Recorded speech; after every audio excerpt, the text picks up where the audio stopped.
Oh, I got some light. Mm. Come here, babies.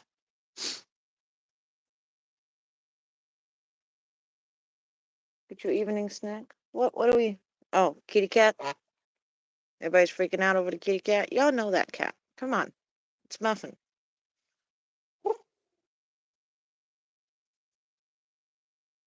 Mm.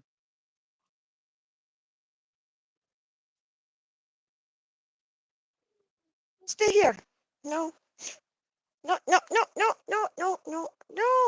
It's not a. You know what? Screw it. Whatever. I'll walk you guys back over here later. I'll walk you guys back over here later. Yeah. Look at that pretty babies. All right. Pretty little babies. Mama's going to be right back. Mama's got to go turn on the water and go grab some stuff. I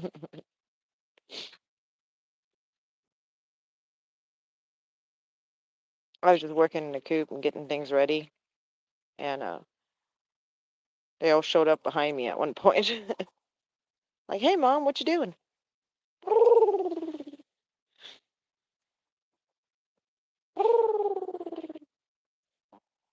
Mm. What you doing, mamas? Hey, babies. Layla. Mm.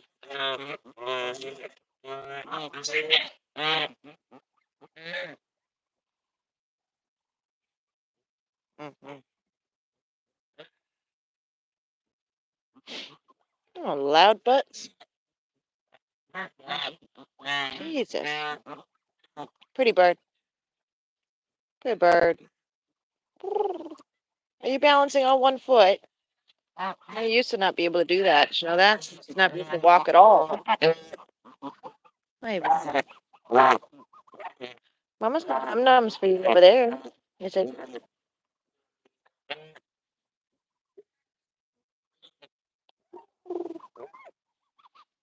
Hey, baby.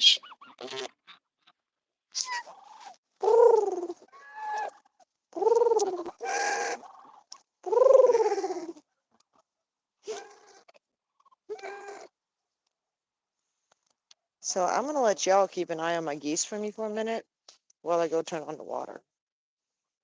Let's see how that goes.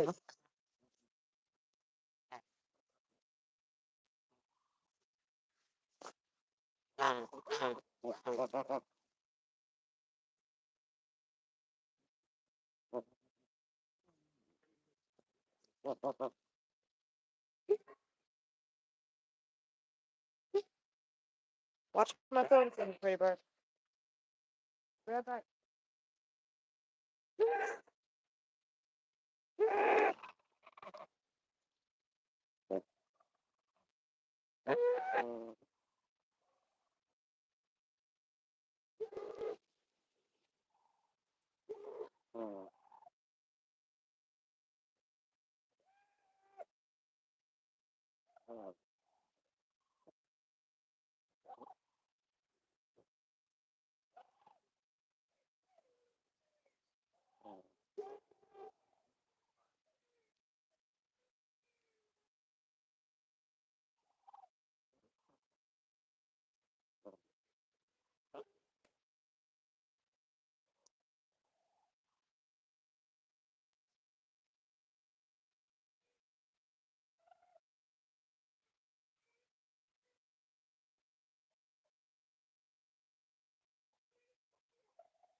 Yes, I'm back.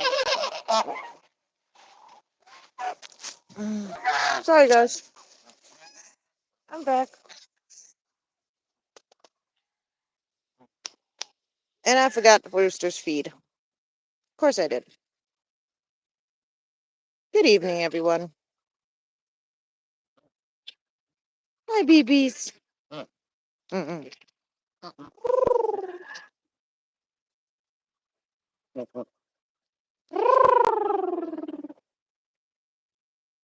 Pooh Bird. Pretty bird. Hi, Pooh Bird.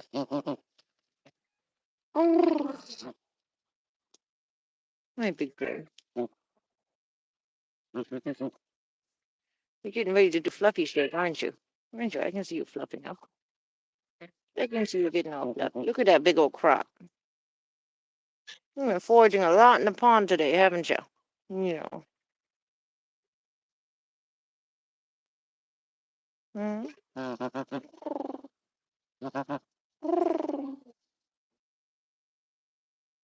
Are you tired? I think you're tired. You're being cute. I think you're tired. Pretty Bird's usually not very cute. I mean, he's always cute, but he's not usually cute to me. It's rare that he's cute to me. Miss Layla is all tucked up, all tucked away. A couple of them are grooming. Who are you? Who are you? Mm-mm-mm. Dino's right here. Somebody's fast asleep right there. There's an opportunity for you guys. This is not something that you see very often. Canada geese asleep. So if you look at their eyes, you're going to notice that it looks like a white dot where the eye is at. It's because they have white eyelids, guys. Their eyelids are white. White cheeks.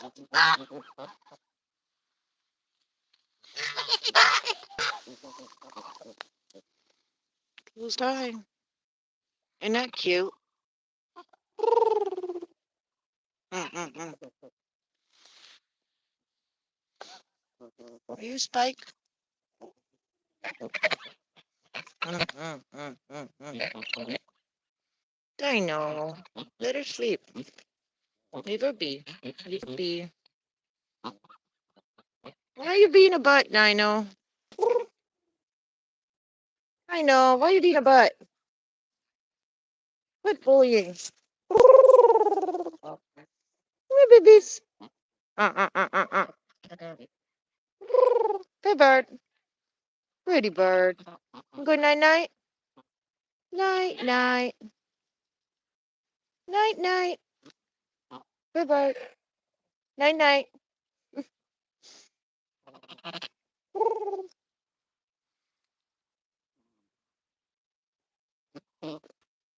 So the reason why you're seeing that most of them are standing on one foot actually has to do with them controlling their own body temperature, why they lay down on the ground.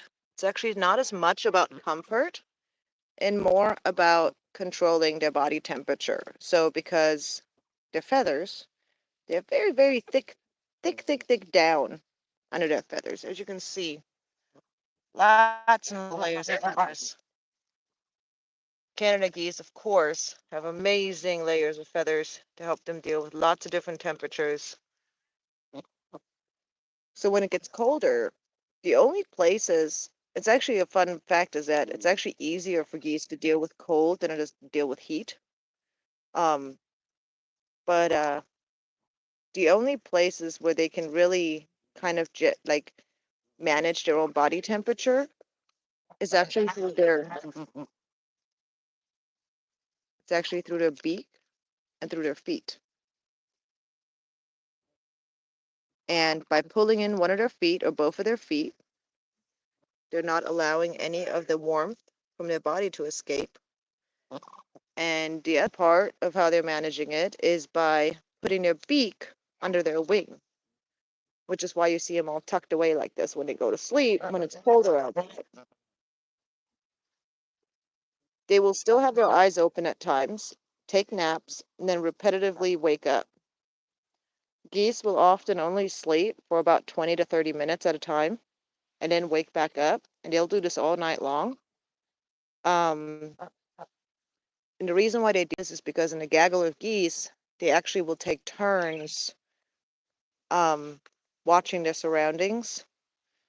And usually you have at least one goose that's got their head up. And in this case, one of the reasons why you sometimes won't see one of my geese with their heads up actually has to do with the fact that I'm out here. In their mind, I'm part of their gaggle, I'm part of their group. So I'm basically like one of their guards. Me being out here means that they don't need to worry about a bunch of predators, and because of that, they can all relax. If I were to go away, there'd be a higher chance of one of the geese actually taking their head out and staying awake and looking around. The other thing, too, is that not every goose has their eyes closed. As you can see right here, this one's eyes are open.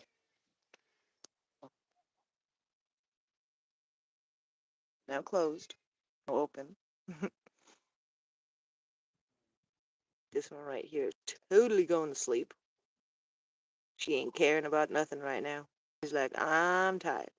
I'm going to sleep. But this is basically how they make sure that they stay warm at night. They're very aware of their surroundings. They have an ability to go into a partial sleep. This is actually also one of the reasons why geese can be partially asleep while they're flying. So a goose can fly in formation in the sky while they're migrating, and a Canada goose can go to sleep during that time and still continue to fly and not fall out of the sky. And in my opinion, I actually find that very fascinating that they can do that.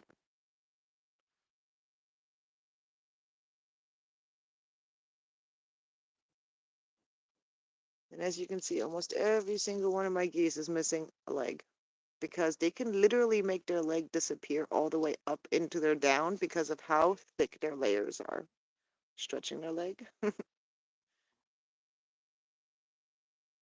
And they will also do this on water. When the water is really, really cold, they will pull their legs all the way in, and they're literally just the only part of their body that will be in the water will be just their stomach, basically. Like their feet will be pulled all the way in into their down, into their feathers, behind their feathers, hidden all the way close to their body, which helps them, again, control their body heat.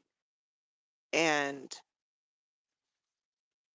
because they're buoyant and because they're waterproof, it helps them stay warm, which is why you can often see Canada geese sleeping on water, even though it's like the lake's freezing over or the river's frozen over, and you see them just floating in the middle and they're all sleeping and it's late at night and you're like, how in the heck are these animals sleeping in the water? Well, why are they hanging out in the water when it's this cold? It's because this is literally what they were made for. They're basically their own little heaters. Their body temperatures are actually much higher than our own. Their body temperatures start at about 102. So they're actually putting out much more heat than what we do. The reason I can interact with them the way that I'm doing it, and the reason I can be this close to this flock, is because these are my geese. I have raised all of these animals. They know me. I'm part of their gaggle. I legally own these guys. You cannot take them out of the wild to own them. You actually have to get them from a legal breeder. You can see some of his down is kind of sticking out as he shoves his nose in there, his beak. to stay warm.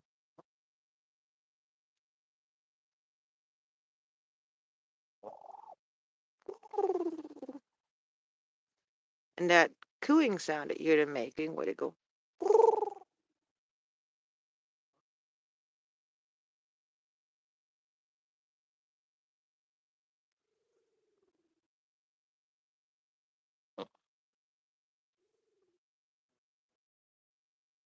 Mm-mm. What's up, Ducky? Hey, Ducky. Hey, Ducky. You go night night. Night night.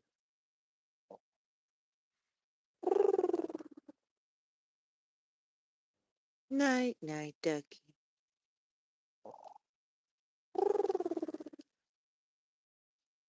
No, they don't stay out at night. I'm just letting you all see them being all cute right now.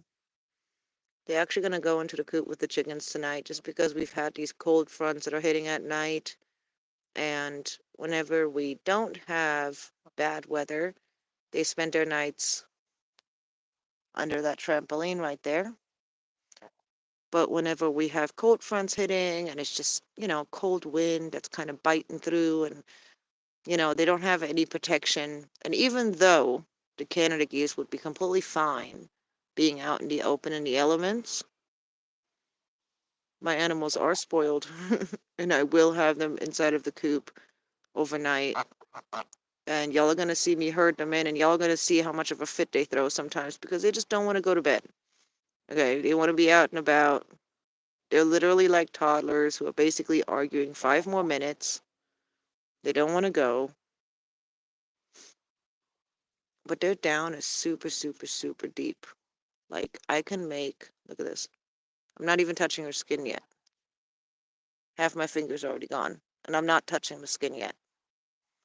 So they have many, many, many layers of feathers that keeps them nice and warm.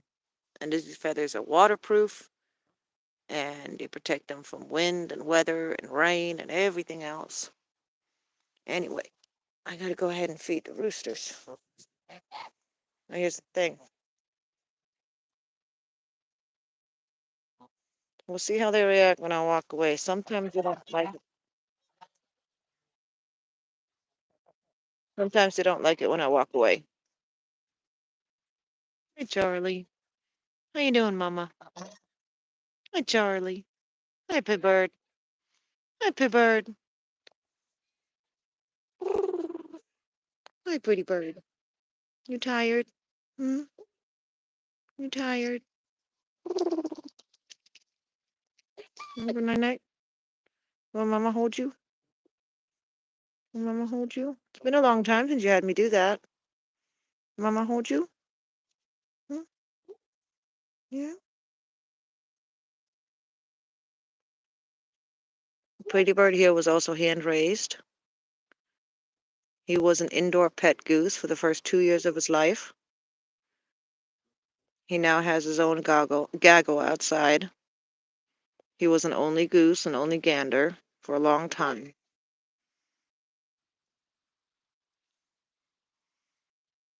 And now he has his own gaggle, and hopefully next year he will officially have his own offspring.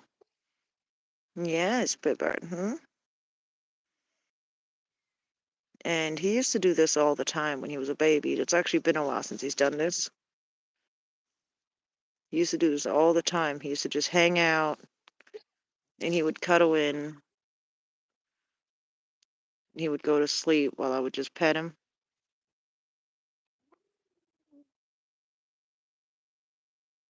Pretty Bird will be 5 this April. He's a hybrid Canada goose mixed with domestic. So he's a mix between a Chinese goose and a Canada goose.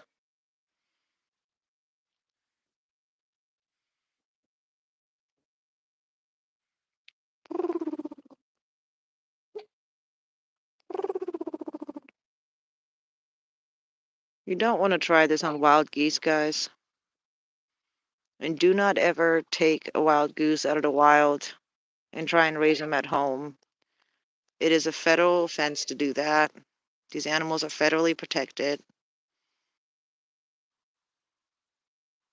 Even I have to have special paperwork on hand at all times in case a warden, which is basically like animal police, shows up at my property and asks me, hey, do I legally own these animals?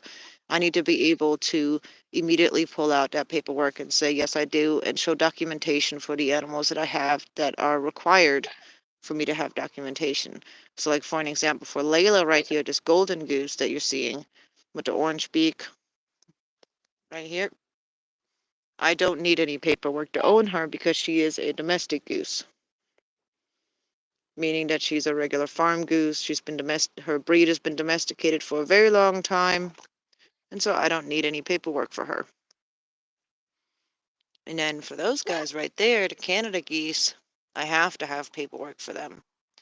Um, if I didn't, if I had taken them from the wild and a warden were to find out that I have them, it, especially if the sanctuaries have no space, which is often what ends up happening because these sanctuaries for wild waterfowl are often overwhelmed. What happens most of the time is that because these animals were hand raised, it's no longer possible for them to be released into the wild. They cannot be rehabilitated because they've imprinted on humans. And because of that, those animals are completely dependent on humans.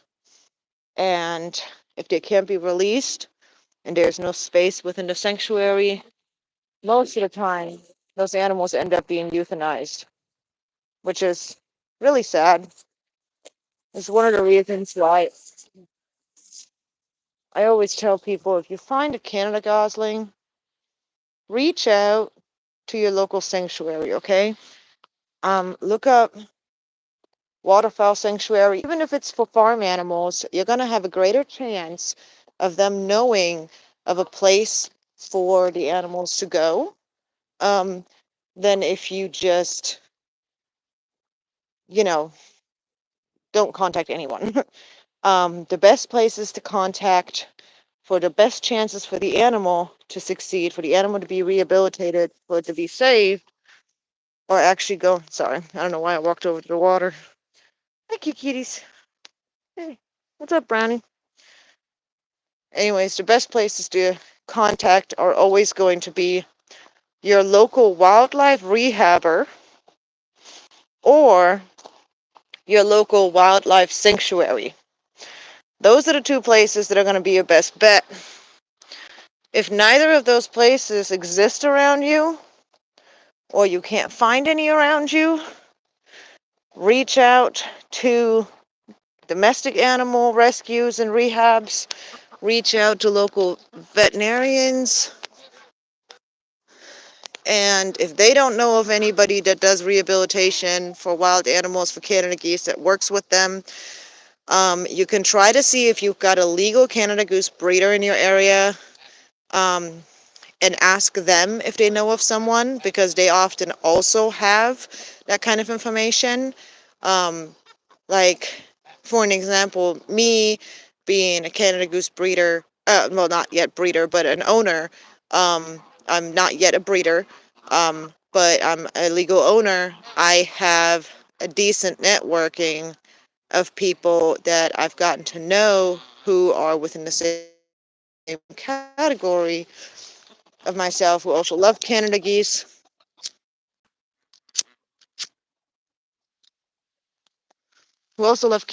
and who, all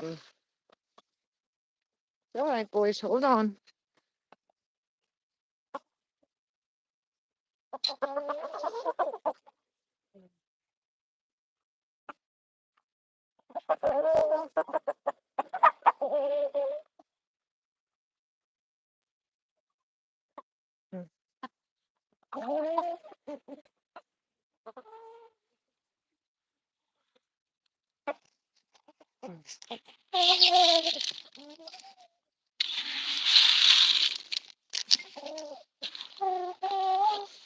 Anyways, if you reach out to those people, there's usually somebody that knows something. And if you really can't find anything in your area or whatever, and like even if you contact the warden and everybody else, and they're just like, hey, if we take this animal, it'll be euthanized, and you're just like, I don't want that to happen.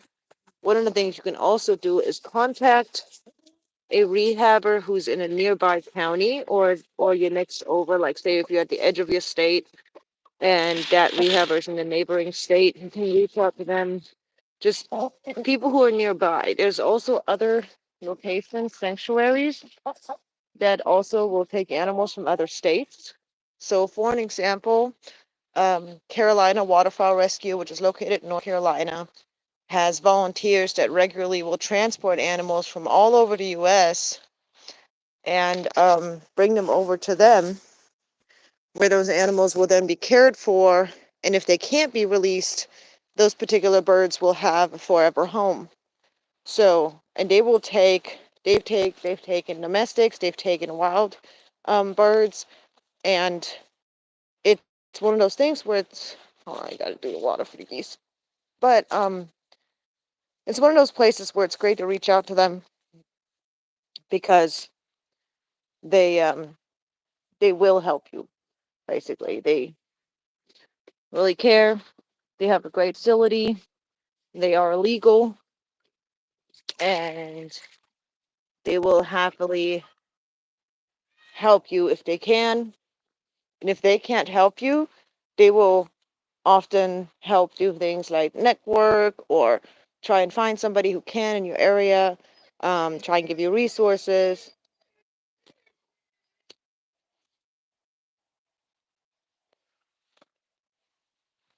Now, when I say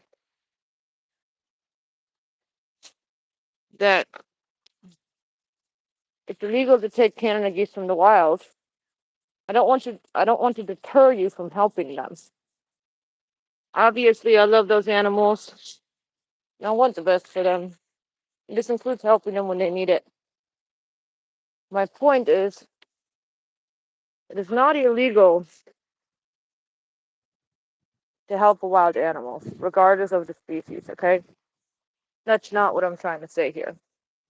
What is illegal is, regardless of the animal's condition or whether or not it needs help, is if you take the animal out of the wilds and keep it, okay? Like, without trying to find it a place to go where it can be legally rehabilitated. That's the distinction. So, I guess within the rescue world, or not rescue, the rehab world of wild animals, there's a terminology that they use, like bed and breakfast, basically, or board and breakfast, or bed and board, like terminologies like that, which is basically a reference to people who are willing to temporarily, for a few days usually, take care of an animal while they find the animal a legal place to go. So if you say find an orphaned animal, say an orphaned Canada goose or an injured Canada goose, and you are right on the spot and you happen to be able to get a hold of it and easily and get it confined so that it doesn't have to be chased down and caught later, which may or may not be successful, that's not illegal. Okay, like that part's not illegal. What's illegal is to take them out of the wild and then just basically do what a rehabber would do without having the proper licensing to do so, and especially if you're not trying to find resources. So if you're not contacting fishing games, if you're not contacting a wildlife rehabber, if you're not contacting a wildlife sanctuary, if you're not contacting a wildlife warden, that's where the issue comes in. If you're not trying to get the animal to where it legally needs to be, that's where it becomes a problem. Also, I always tend to recommend people that they just, if you have an animal where you think they might need help, contact a wildlife rehabber right away. If you're not 100% sure that they actually need intervention, and there's a possibility that you could be wrong, which most of us don't know everything about all animals, contact a wildlife rehabber, take a little video, take a photo, send it in to them, and be like, hey, do I need to take this animal in, or is this animal fine? The reason I say this is because there's a really common issue within the rehabilitation world where people who have all the great intentions will take eggs out of the wild, or say, for an example, this is really common with baby deer, where they think that the animal has been abandoned, or baby bobcats, baby mountain lions. A lot of species and animals that actually completely normal for them to leave their young or leave their nest for a period of time while they and it's a completely normal thing to do. A lot of people don't know that. And so when you see this baby animal on its own, they get worried and they think that baby has been abandoned, when in reality, it is not. The parent is going to come back soon, and by removing the animal, you're causing it to become an orphan. And especially when the rehabber or you or whoever cannot get it back to the location within a short period of time, it becomes an issue. Also, another big misconception is that if you touch a bird, the parents will reject it. This is not true. Parents will not reject a baby bird if it's touched by a human. That is a old wives' tale. All right, let's go, babies. Come on, let's go night-night. Let's go. Let's go night-night. Come on. We're going night-night. Let's go. Let's go. Come on, guys. Let's go. It's time to go night-night. Anyways, that is an old wives' tale. It is not true that birds will reject their young or their nest if they're touched. Pretty bird, don't. You do it. Don't. We're not flying up. We're going night-night. Let's go.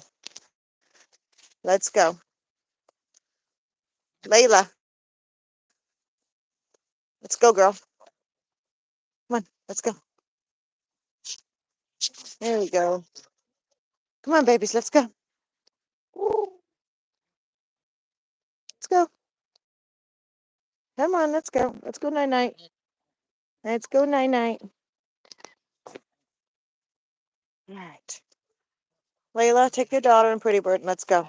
That Squirt, Blue, and Charlie will at least follow. It would be nice if you guys would just all go to bed at the same time, so I don't have to deal with back and forth craziness. Mm, mm.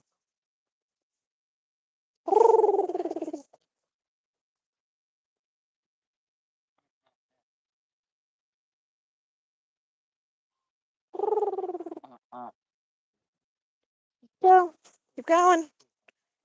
Keep going. Let's go night-night. You too, Sarah. Let's go. Go on. Let's go, Squirt. Guys, we're not going to go play in the pools right now. Nope. We're going night-night. We're going night-night. Let's go. Night-night time. Keep going. Let's go. Y'all know what I'm saying. See, these guys aren't stupid. They know exactly what I'm saying.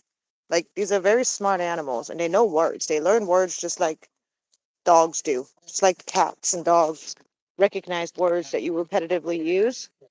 They know exactly what I'm saying. They know what night-night means. They know where they're supposed to go. They know what my intentions are. They're going to keep being ridiculous. Let's go, Layla.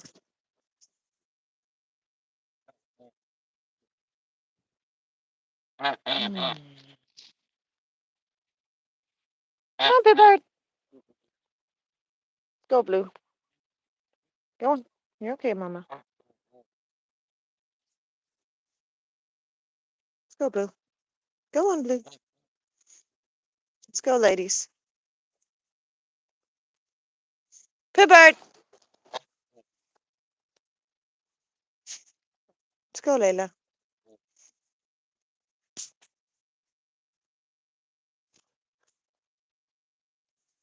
Go night, Layla. Nope, Layla. That way. Good girl. Let's go night-night. Go on. Yes, yes. Go on.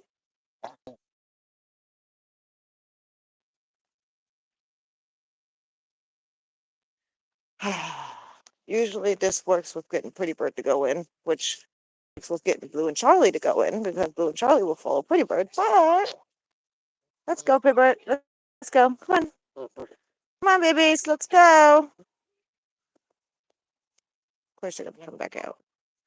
Let's go. Let's go. Let's go, go, go. Go, go, go.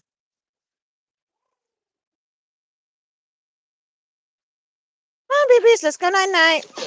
We're not playing in the water. Let's go, babies. Let's go. Come on. Let's go. Let's go. Come on. Out of the water. Let's move it. Come on, guys. Let's go. Night-night time. Pibbert. Come on. Let's go, Pibbert. You too, Charlie.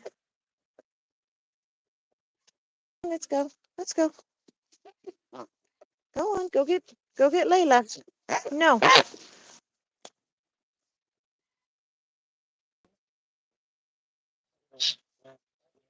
Hi, babies. Let's go. Uh. Let's go.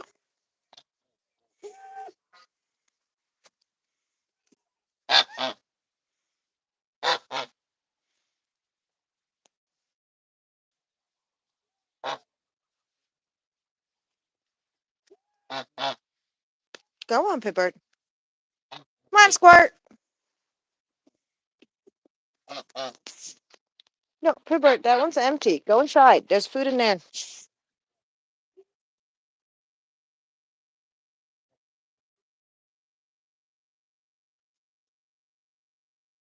Charlie and Blue, thank you.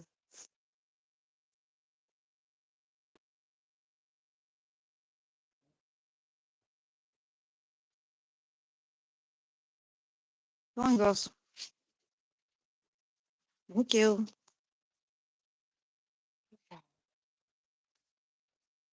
Now for the other part is Gaggle. Squat. For goodness sakes, you saw me walk Pretty Bird, Blue, and Charlie over there. Let's go, girl. You always gotta be so extra, don't you, girl?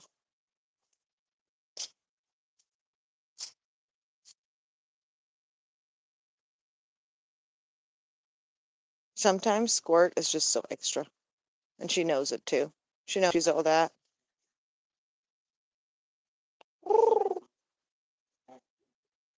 Let's go, Pibbert. Night-night time. Nope, be nice.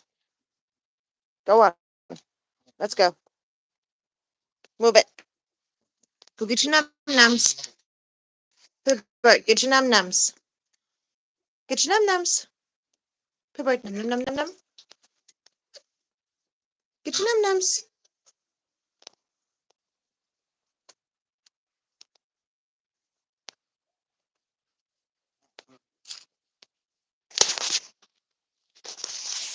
See, these little boogers are playing in a pool, thinking that this is just completely fine. Let's go. Move it.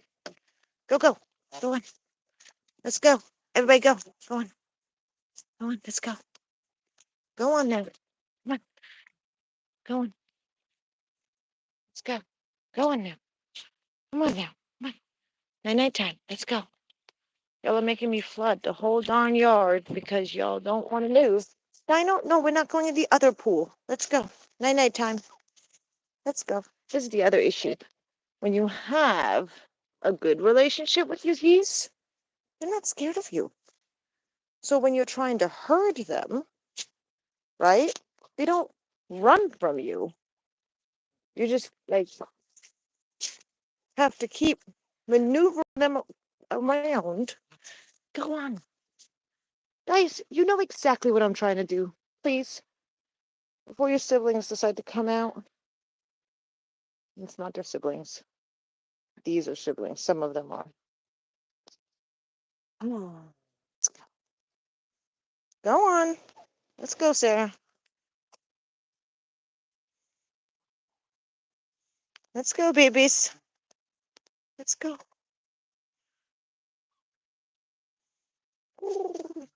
You know you're going the wrong way. Excuse you. Thank you. Come on. Let's go. Go on, Mama. Let's go, baby. Go on, babies. Go on. Come on, babies.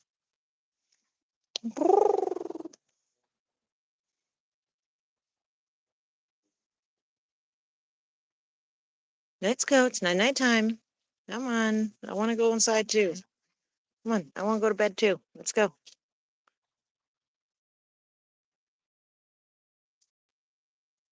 Going out my last chore tonight. My last chore is going to be Obi. There's a reason why Obi is not always out when I do lockup. Let's go, please. Come on now. Can you get out of the way, Orange? Orange. Thank you. Jeez. Let's go. Go on, guys. Go on. Come on.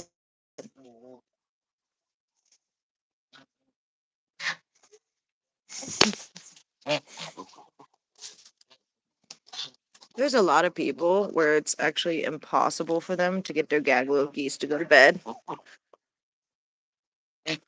I'm actually very lucky that this is. That only took 4 hours. All right. Now that this part's been completed. Ugh. I'm tired. Wait, I forgot the bucket. Alrighty, guys, I'm gonna go ahead and log off, let Obi out real quick, and go to bed. So, y'all have a good night. Thank you for anybody who stopped by, and I'll see y'all later. Bye.